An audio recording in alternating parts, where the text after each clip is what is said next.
My name is Dr. Kevin Pecca. I wanted to make a podcast that exposes people to the true miracles of life and health. All the guests on this show have been specially picked because they bring something positive to the world. They have some of the most amazing and inspiring life stories. These people have a passion for living, healing, and leaving the world better than they found it. There is something inside these people that made them keep fighting through all the tough times, even when people told them it was not possible. They carried on and made their lives beautiful again.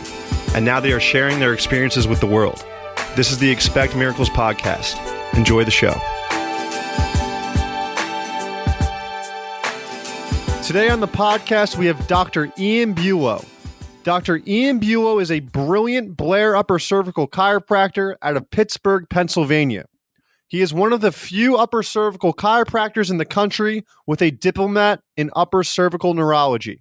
Today, we explain the vitality of upper cervical chiropractic and how the body is a self-healing mechanism, and by removing the interference around the brainstem, allows every single body the opportunity to heal and live to its maximum potential. Please welcome Dr. Ian Bulow. Well, welcome everybody to another episode of the Expect Miracles podcast. Today we have a very special guest, Dr. Ian Bulow. Hello, hello. Came all the way out here from Pittsburgh. That's right. Very, very talented doc, upper cervical chiropractor. He practices the Blair technique, which we've had a couple other Blair doctors. If you listen to the first episode and a couple other episodes, it's chiropractic technique that saved my life. A very profound, specific technique, and we're just trying to get the word out there just to help as many people as we can that are going through other health issues and everything like that. Without any further ado, Dr. Bulow, nice to be here with you. Absolutely. It's a pleasure being here. Where are you from originally? So I did grow up in northern suburbs of Pittsburgh. Those of your listeners that are in this region of the country, don't hold it against me. I grew up there. I come from an interesting background. I was homeschooled all the way through, other than, of course, college and chiropractic college. But I just had a passion for people. I just really love communicating with people and helping people. I thought maybe I would get into surgery or doctoring on some kind, but I couldn't stomach the idea of cutting someone open and dealing with their insides. So you were always drawn to that from like a young age. You kind of always knew you wanted to go into that field. It's always been about people for me. Yeah. It really, truly has. And I got into chiropractic because it had helped me. I was in a car accident. I tried running, playing soccer. I had this terrible spine pain. I was probably 14, 15, something like that.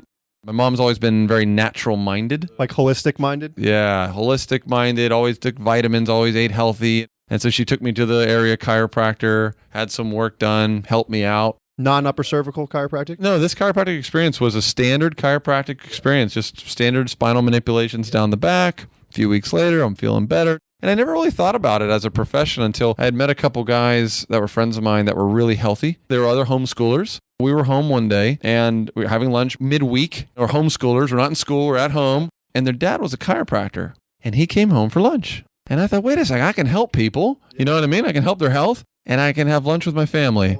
That's really kind of cool to me. And so that's what got me into the profession. Fast forward, got into upper cervical in school, practiced that specifically. Now, how did you get into upper cervical? Because not many people know about it, even in chiropractic school. Upper cervical for me was all about the results. So it was the results of the assessments. So when you go to a doctor, you should have some type of before and after testing. And I saw these upper cervical practitioners, I wouldn't say better, but I saw that they were getting assessments in the full spine when they were just adjusting the neck. And my analytical brain says, wait a second. If you can do for the full back what I'm trying to do, but with less maneuvers, then I got to at least start there. Otherwise, I'm going to be repeating unnecessary things. And then I met a guy named James Tomasi. So James Tomasi, for people who don't know, he's a gentleman who had trigeminal neuralgia. And I think we could talk about that for a long time. But basically, for those of you that don't know, trigeminal neuralgia is like having a root canal done in your mouth without any Novocaine, without any warning, just pops in and it's debilitating. They call it the suicide disease because it is so bad.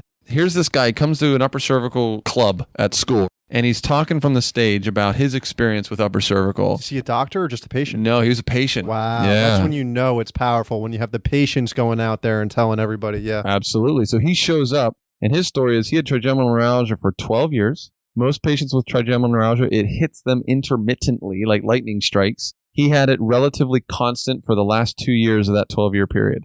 And he had gotten to the point where he was going to kill himself, like a lot of patients do. He had decided that he was going to kill himself on a Tuesday afternoon. He had it all set up. His wife was going to be going to pick up their son from school. He had a revolver in the nightstand. His wife came home the weekend before and all excited. She said, I heard on the radio, kind of like a podcast, the podcast of the 90s is like the radio. Yeah. And she's all excited. She says, honey, I heard this specialist. I set you an appointment. I'm really excited. And by this time, he had been everywhere. He had his teeth pulled. He had seen multiple chiropractors, acupuncturists, medical doctors, was drugged to the max. The drugs just made him groggy. Like it made him not care about life anymore, but it didn't take away the pain. It just made him not care. So his wife comes home all excited and she says, I heard this specialist on the radio. It's a new doctor in town and I set you an appointment. And he says, well, what is it? She goes, well, it's a chiropractor. And he's like, okay. Like he's done that before, but whatever. And she goes, well, I set you this appointment on Tuesday next week. And that was the day he was going to kill himself. And he said, wow. This is where I get goosebumps because it's the same name of his book. He wrote a book, and it was the question he asked his wife. She said, I got an appointment for you on Tuesday. And his question to her was, what time Tuesday? Because he wanted to make sure it fit in his plan. He didn't have any expectation of it helping. He was just going to do it for her. Like, okay, honey, I'll kind of do it for you. And she said, it's at first thing in the morning. He said, okay, it's fine. He was going to kill himself in the afternoon, go in the morning. So people can go right now to whattimetuesday.com. He has a book called What Time Tuesday, and that was his thing, what time. And so he goes, the doctor does this precision analysis, looks at images, does this little gentle correction behind the ear. He walks out, doesn't feel a darn bit of change. She does a recheck on him, and apparently things had changed, but he doesn't feel any different. Goes in the car, his wife checks out, wife gets in the car, and his question now is, you didn't pay them, did you? He was honestly like just ticked. He spent his last morning on earth wasting his time in an office that did no different. He gets home all disgruntled, lies in bed, and just looking, and this is his story, man, but he's watching the clock. He's watching as the numbers flip over in that old dial clock. And he's just waiting. And a moment comes where it just all of a sudden realized, like, whoa, hold on a second. Like, there was no pain. And he calls his wife because he's like, something's weird. Something's not right. She comes upstairs. By the time she gets to the top of the stairs, the pain was back. It's psychology, my subconscious trying to convince me not to kill myself. And he sends her away, just ticked off again at the world. And just an hour later, it lets up again. Only this time, instead of a few minutes, it lets up for like 10, 15 minutes. And he's like, something's different, And I'm still getting goosebumps when I think about it. But this is the story he told. Every 10 minutes in the class, he would stop and he would stare at us. And he'd just look and he'd say, have I told you guys I loved you yet? Like he would say that to chiropractic students. And I'm like, what am I supposed to do? Am I going to go back to other techniques? Not anything wrong with those techniques, but I mean, come on. Like, what am I supposed to do here? So then I'm like, done. I'm like upper cervical from then on out. Graduated in 2008. And then I took a diplomat program, which was a 3-year postgraduate in 2015, ended in 2015. So now we are straight upper cervical, precise, the Blair technique, 3D, CT images, infrared scanning, a lot of the same things that you do. Just really pushing the envelope to be as precise and thorough with our community because clearly it can change lives. So Dr. Bulow, why does upper cervical work? What is it about the technique that creates all these miracles? So first and foremost, I would say it's because the body works. We say expect miracles, right? The founder, BJ Palmer, the Palmer School of Chiropractic is where all this came from. And BJ would say, look, we go to doctors and we get drugged up and we get conditions that we manage over our life. And then when we get well, we think it's a miracle. When really that's the norm. The body should heal. That's how we should be functioning. Yeah. And it doesn't heal because we're over medicated, we're subluxated, we're misaligned, we're stressed out, and our body just can't operate freely. So upper cervical works because the body works. And the body works because it's got this brain and the brain stem. And that's where the miracle of life is. You can remove every part of your body and put it on bypass, but you cannot do that to the brain stem. So the miracle of life is within the brainstem anatomically.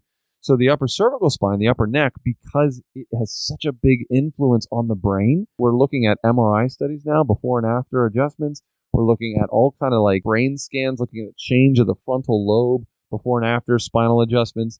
And we're seeing changes in brain function when we work on the neck. And if we can enhance your brain function can enhance your health. And then the other thing I would say is it's a delicate area.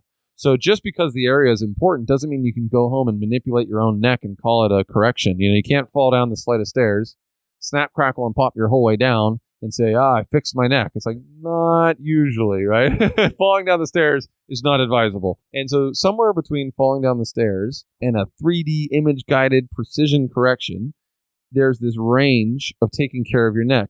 And upper cervical tends to be on the side of the 3D image guided correction. Like, it's really analytical work.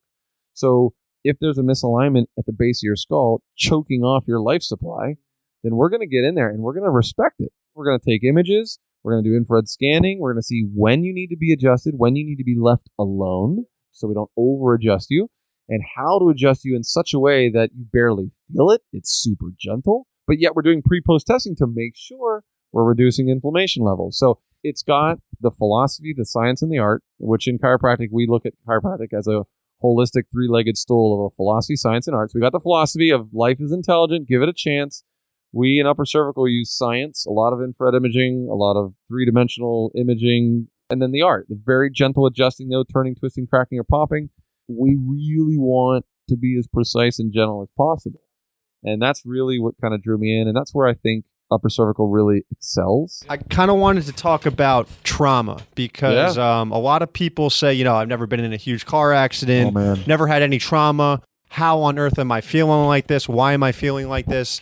And realistically, it doesn't take much for those two bones, the atlas and the axis. They weigh a couple ounces and they support your head that weighs 10 to 13 pounds given on the person. And there's no disc space up there, right? Correct. So it's a very vulnerable area with the most neurological significance. So how could somebody misalign like that? Sure. So if you look at it, it's really a beautiful design. The top of your neck, the C1 bone, called the atlas bone, because it holds your world, right? It doesn't have any discs above or below it. And so it's what allows you to nod your head yes, so the chin comes up and chin comes down, as well as no, chin right, chin left. And that allows you to see the world. It's a beautiful design. You can see the world. And by the way, if you didn't have that range of motion and you were to get in a car accident, if you had a solid piece of PVC piping in your neck with holes drilled in it for your nerves, and you were to tumble down the stairs, you would fracture your neck and die, right? So that mobility allows for a great life experience as well as forgiveness when you do take a fall, when you do get in a car accident. However, when we have so much mobility, we now have an opportunity for instability to set in. And the research is pretty clear. You can be in a car and it get rear-ended or front-ended by about 10 to 12 miles an hour. And that's enough to create ligament damage in the upper neck. They've done pre and post MRI. People who are in high-impact injuries have 4 times as likely in a situation where the brain sagging brain syndrome, or Chiari type 0, where the cerebellum, part of the brain, actually dips down into the spinal canal.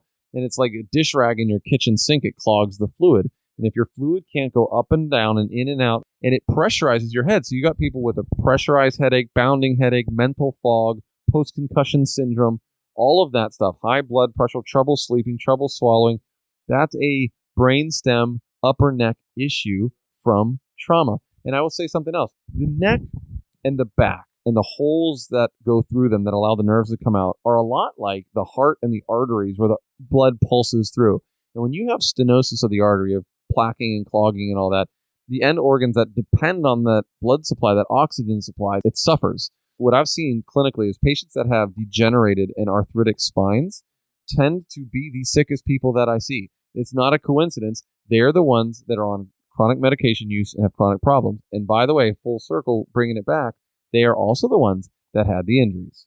The people with arthritis in their spine and have a lot of these issues are on a ton of medications. I promise you, if you look back, if you're one of those people that are taking a lot of meds, been to a lot of doctors, they told you have arthritis, all that, I want you to think back. I can almost guarantee you in your high school and college years, you had to have had some kind of a whiplash injury, some kind of an accident, a difficult labor, stitches on your forehead. Falling off the monkey bars, because a lot of people can't connect the dots. Yeah, I see what you're saying. It's so true. Okay, here's what it is. If you're still hanging with me on this, I learned that the first time this past winter. And what it was the first time I went skiing. I went skiing. Yeah, you know where this is going. Yeah. I went skiing with my kids, and I took some tumbles. Not a lot, but a couple of them. And boy, oh boy, snow is not soft. And I got a bit of whiplash. And my neck was my shoulder. And I'm thinking to myself, everybody does that. And unless you go to the hospital and you have a broken bone, you're going to think, it's fine. Like, people are in whiplash injuries and car accidents all the time. And unless they have a broken bone, the doctor says, here's this muscle relaxer. That person going to the chiropractor 20 years later won't even remember that, won't even mention it. But the deal is, no, every time you fall off the parade ground, when you're in school, a kid pulls the chair out from under you and you land on your tailbone. Here's another one.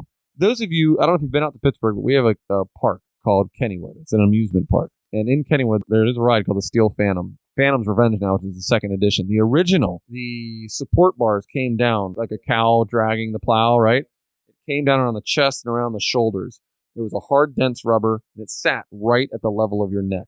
Now, here's the deal. We would go, and in high school, we'd be in the marching band, and I'm telling you, I promise you, I told all my buddies, I'm like, let's wait till the end. Because I knew darn well, after that darn ride, I would get a migraine. Every year, I'd go on it, I'd get a migraine. So I was like, all right, guys, we're saving that to the end. Like, all right, we're going to power through it. But are you serious? You know how many lives that thing probably ruined?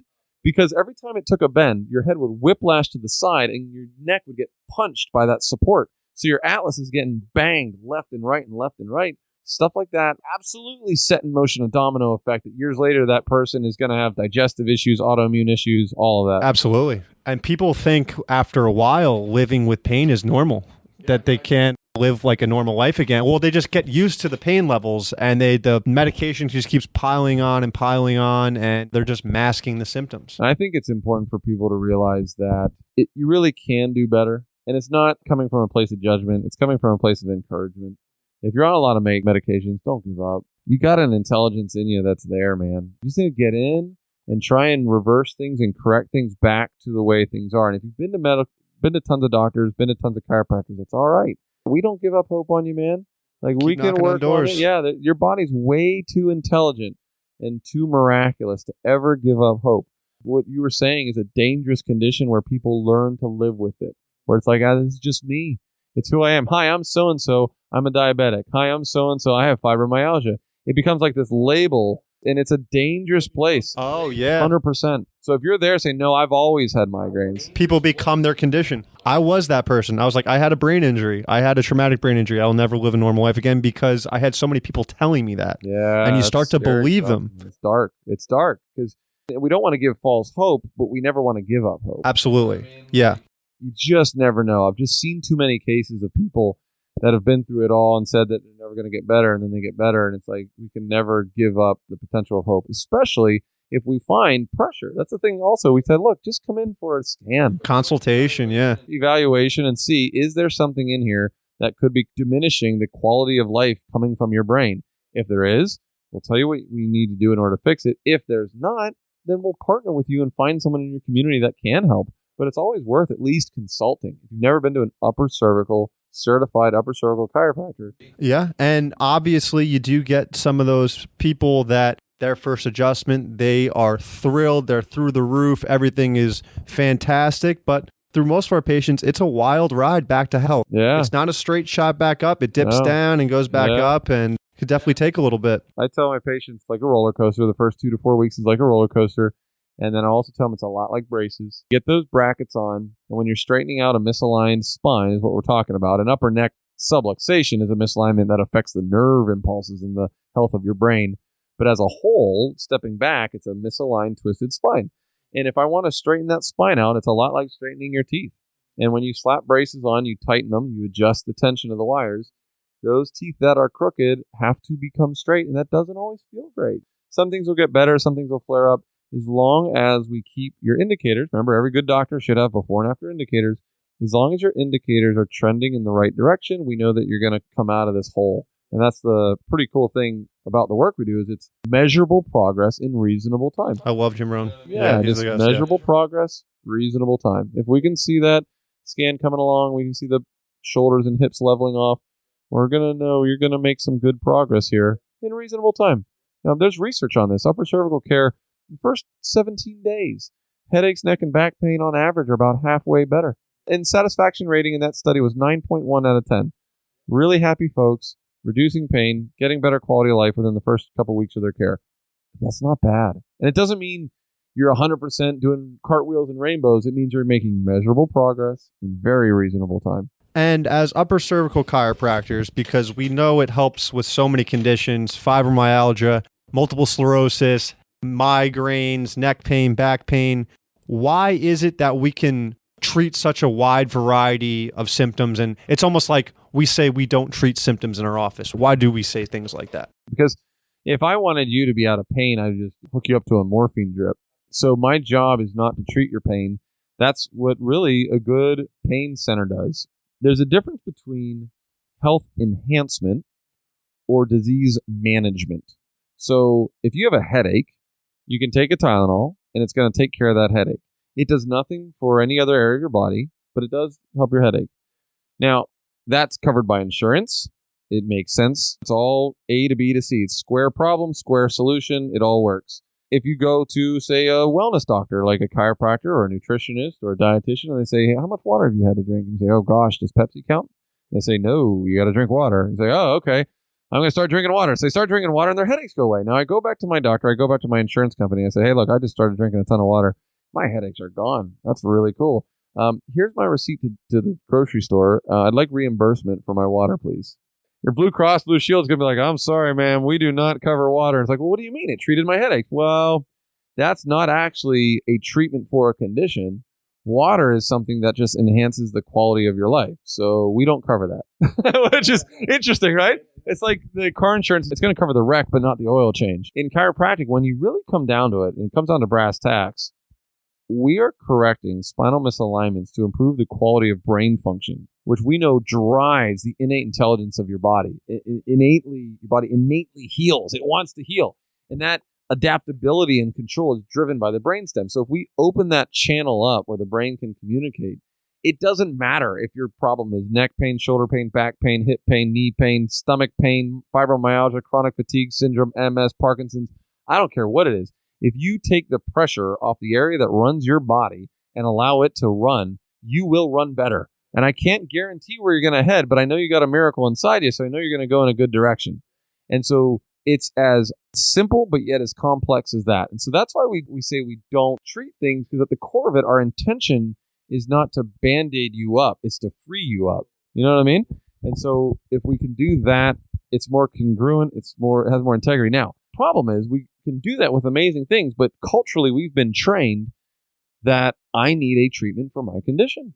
So unless I tell you, oh yeah, upper cervical has been shown to help people with Parkinson's disease, but I could tell you it helps the brain, but unless I say it helps with Parkinson's, you wouldn't make the connection. Like, but the brain is part of Parkinson's, right? Like, it's a big deal. So there's this tightrope that we walk as providers in upper cervical where we want to be true to what we know is the truth, which is we're freeing you up because your body's got this intelligence. And if we can help the brain run better, you will run better. But at the same time, we've got to connect the dots for folks so that they understand, yes, in fact, the weight of your head will cause your shoulders and back to get tight. So yes, we do great work with neck and shoulder and back patients and sciatic patients and all of that. We also have to explain at the bottom of your brain, there's a nerve called the vagus nerve. And research shows that when you correct upper neck misalignments, it helps your blood pressure lower.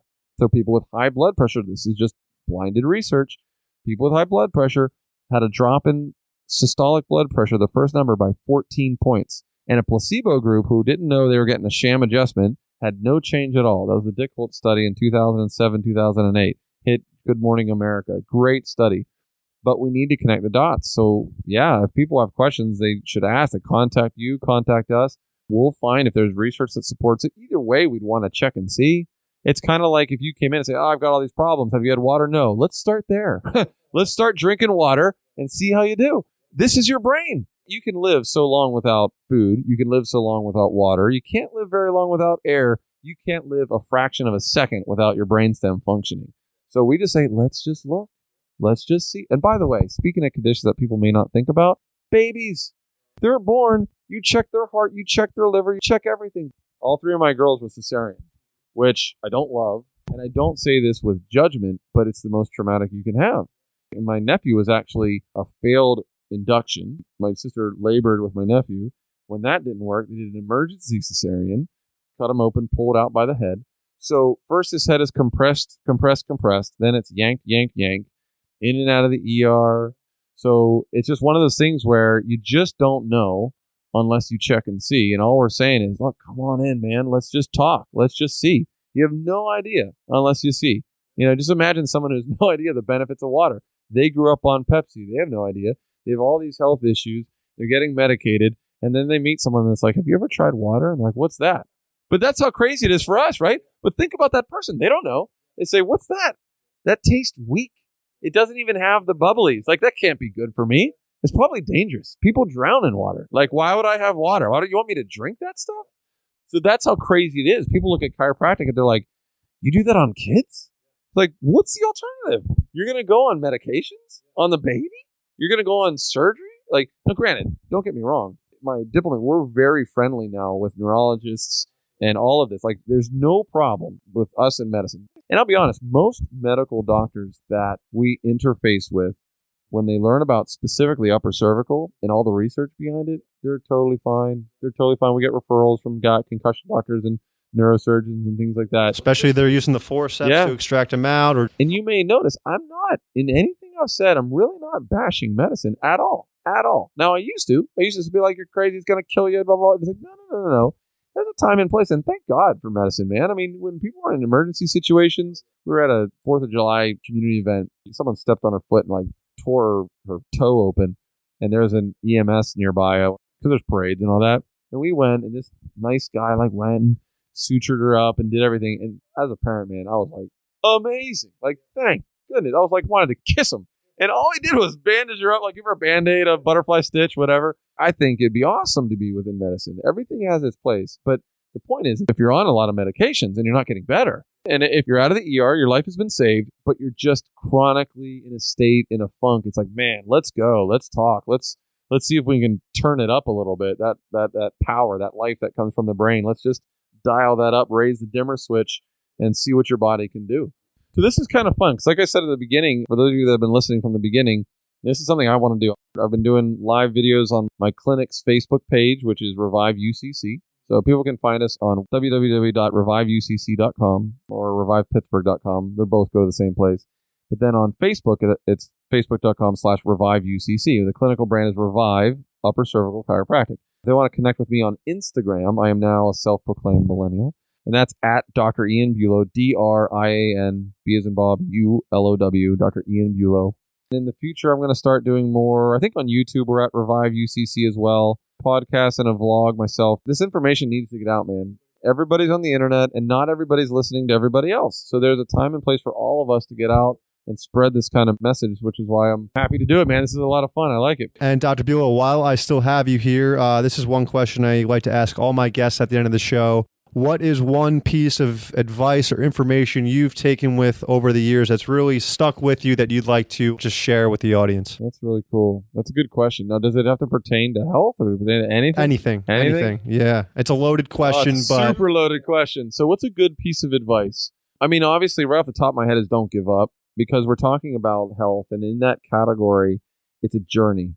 I suppose I'll say this. The one piece of advice that transcends all of this, when we're talking about don't give up, but also like life stuff, is that you have to become obsessed with the journey and not the destination. It's so important.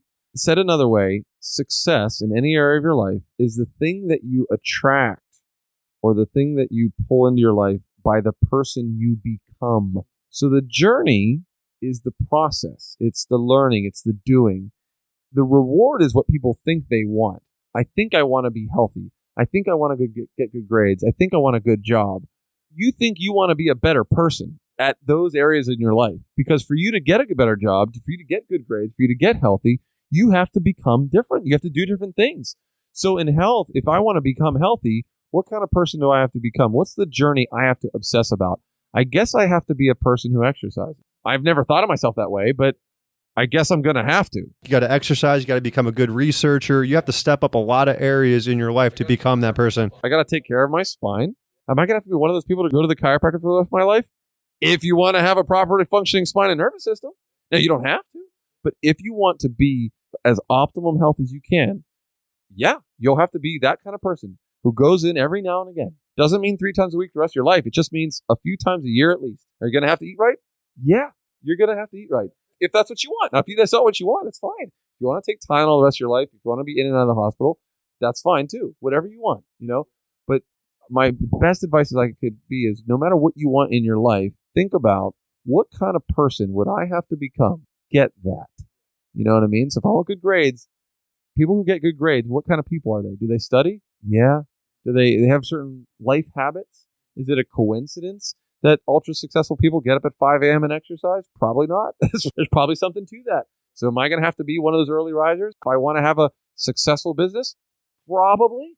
So success is something you track by the person you become. Focus on the journey, not the destination in any area of your life. And that'll really set you up for success. Well, thank you so much for coming on. Thank you, everybody that listened and joined us today. Really appreciate it. Can't wait to hear from this guy over here in a couple weeks here. Absolutely. Thanks, Doc. Absolutely.